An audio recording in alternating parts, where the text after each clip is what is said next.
What is going on, everybody? James Hancock here. I'm back to review episode 4 of The Idol, an episode called Stars Belong to the World, a line which is shared by Isaac deep into the episode, but more on that in a bit.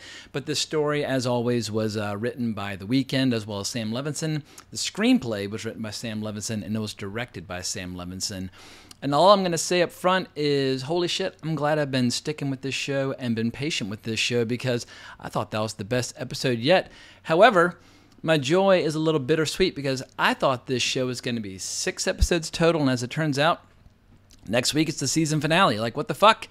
If you're only going to do 5 episodes of a show, I mean, obviously that's a miniseries, not a like a full-blown season, but part of me just wonders, how come you couldn't have just done like a 3-hour epic, dark, like X-rated movie?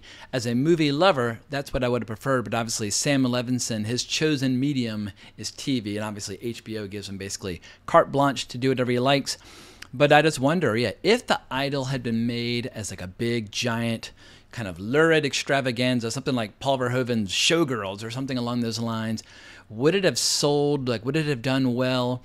Or in today's marketplace, is the only place for a story like this on HBO? I don't really know. Like, all available evidence suggests that a story like this, like the ideal platform is obviously HBO, but the optimist in me would like to believe that one day, perhaps giant 3-hour, big budget, NC-17 or X-rated extravaganzas can play on the big screen again. But let's just dive right in. I thought this was a fantastic episode about the creative process, but more importantly, the debate over what lengths are justified to create hits. Not necessarily art, but hits. Because as we see in this episode, Tedros' character goes into fucking overdrive with like the shock collars and the psychological torture and abuse and staying up for days on cocaine and getting paranoid and tyrannical. And in a lot of ways, it sounds like his character in the show is exhibiting a lot of the qualities that The Weeknd has at least been accused of when it came to the creation of the show The Idol.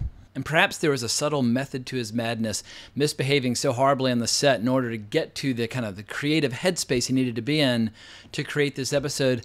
I still think he's probably the weakest actor of the bunch. Obviously, he's a visionary in many other respects, but he's surrounded himself with a lot of actors who are just better at acting. That acting is one skill, being a badass singer and producer is yet another skill. But another aspect to this episode that I really enjoyed, it shows how Jocelyn has her own master plan in terms of getting what she wants. She wants hit songs. She wants certain men in her life, men plural, not man. And I think for all the people who were dismissing this show as a rape fantasy, weeks back, I think they're going to end up holding the wrong end of the stick because I think, if anything, the show's going to turn out to be like an elaborate revenge fantasy for Jocelyn, where she gets to have her cake and eat it too, and get psychologically back on firm footing, have a huge tour, have hit songs, and most likely, it looks like Destiny's probably just going to have Tedros killed. And let me just add, I think Destiny's my new favorite character on the show. She was absolutely incredible this episode, just make me laugh like hell. So high five to actress Divine Joy Randolph, who is playing her, because she was just funny as hell. There's a line early on, I can't remember the exact phrasing of it, but she's telling Chaim about the true story of Tedros' background, and when she gives the full name, Chaim asks, is he Italian or something? And he's like, no, her parents just thought that was suave or some shit. And the way she said that, I about fell out of my chair. In any case, she seems to have a full and thorough understanding of what's going on here, where she can recognize Tedros is doing an amazing job of assembling a lot of really good talent, whether you're talking about Isaac or Chloe or Jocelyn or Mike Dean or whomever. And speaking of Mike Dean, in a previous video, I thought they were talking about Mike D from fucking the Beastie Boys. I had no prior knowledge of Mike Dean, but I know now that Mike Dean is the producer for The Weeknd. And if the soundtrack to this show is any indication of his kind of work, because the theme of the show was composed by Mike Dean, I'm going to need to hunt down some more of his tunes. I think if this show has accomplished anything, it's gotten me back into pop music, which I'm going to be turning 47 in a week or two. The idea of me buying singles at this stage in my life is totally absurd, but the music is cool. I'm enjoying it, especially the song Crocodile Tears by Chloe. I thought that was the best scene of the episode, where we see Destiny kind of coaching Chloe on how to get certain notes out of her throat that she's kind of suppressing by letting her tongue fall back. She's basically telling her stick your tongue out, go full vibrato, etc. and so forth. But it was a really pure, beautiful scene about composition and art and poetry. And basically, Destiny is giving her advice on how to avoid letting the industry change that or destroy that. At any rate, Crocodile Tears, I'll be downloading it as soon as it's available.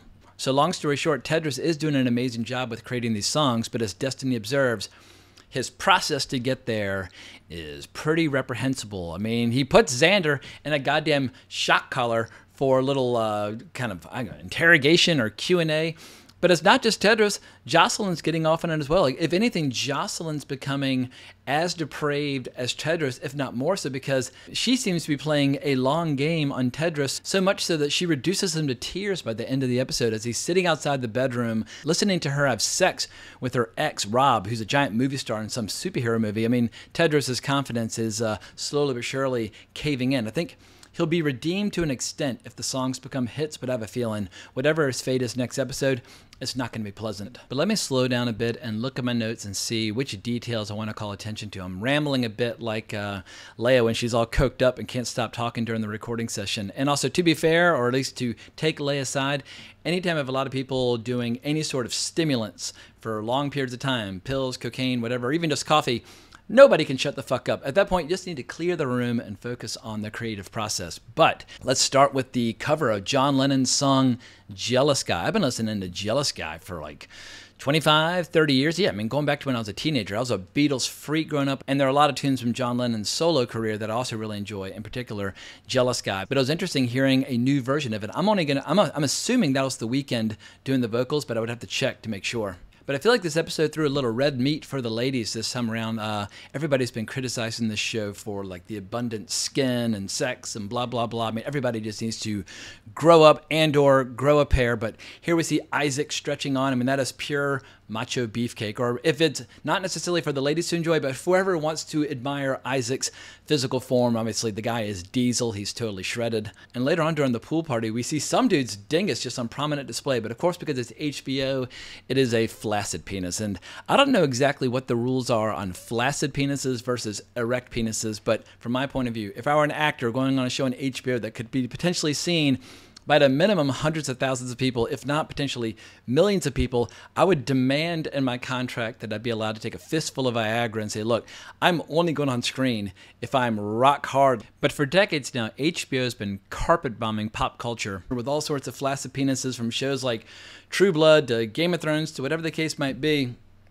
And I feel like it's time for that to end. As I've said many times in the past, hashtag free the erection. It's not going to hurt anybody, and it is actually more photogenic. But let's move on to a less lurid topic.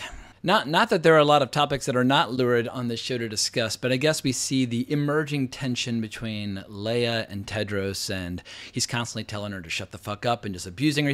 He's decided that she is the person that he gets to abuse in the workplace, and no matter what she does, it seems to get on his nerves. But you can definitely tell he's almost like he's looking for reasons to lash out at her. But at a certain point, Jocelyn's had enough and says, yeah, like, of course she's going to annoy you. Like, she doesn't like you. And, like, you can see Jocelyn increasingly taking Leia's side, which is really fucking Tedros up. And Tedros, this episode finally started showing, I guess, some of the flaws in his overall character, where he's really insecure on a lot of fronts. Like, when he meets Rob and he's just taking shot after shot after shot, and it almost looks like he's, like, kind of like vomiting into his hand, like he can't even handle it. Or maybe that's like some drip from some cocaine, or who the hell knows.